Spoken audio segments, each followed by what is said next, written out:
This Cummins engine has been sitting abandoned for years. Heavy rust, water damage, and completely seized. Most people would look at this and see a pile of scrap metal. But today, we are attempting a full restoration. And the best part? At the end, we are going to try to start it. Will this old diesel roar back to life? Or is it finished forever?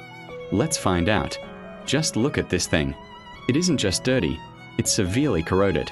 Rust has eaten deep into the bolts. The turbo is completely locked up. I can't even get the crankshaft to turn. Water sat inside this engine for years, and that is never a good sign. Before we go any further, drop a comment right now. Let me know what you think. Should we try to save it, or is this thing a lost cause? Alright, time for teardown. Every single bolt is fighting back. We're using everything we have: penetrating oil, a massive breaker bar, and even the heat torch. Some bolts are snapping right off. Others just refuse to move at all. But slowly, piece by piece, this engine is coming apart. Finally, the cylinder head is off. And what we found inside is rough. Rust is everywhere. The cylinder walls are pitted. The pistons are covered in corrosion. The bearings are completely destroyed.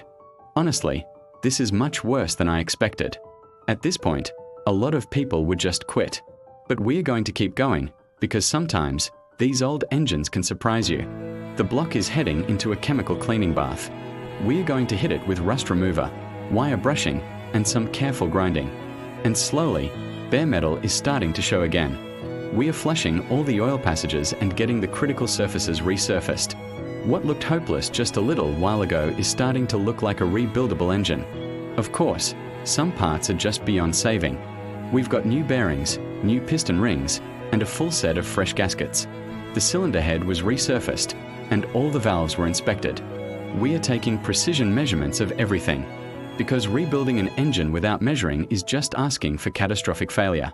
Luckily, all our clearances are checked and everything is within spec. Now for the best part, reassembly. The freshly cleaned block is on the stand.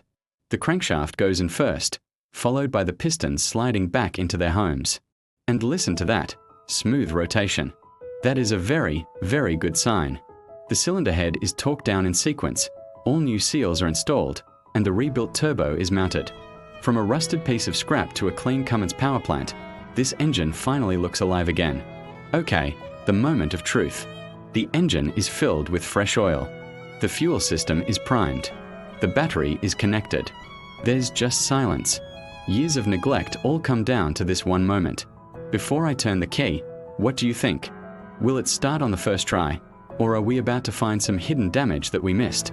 Let's see. Crank. Crank. It struggles a bit. Let's pause. Try again. And there it is.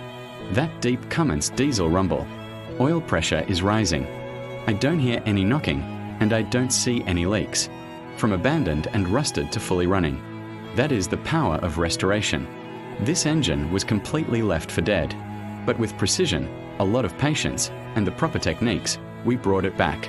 If you want to see this Cummins get put on the dyno and tested under a heavy load, make sure you subscribe now, because the real test is just beginning.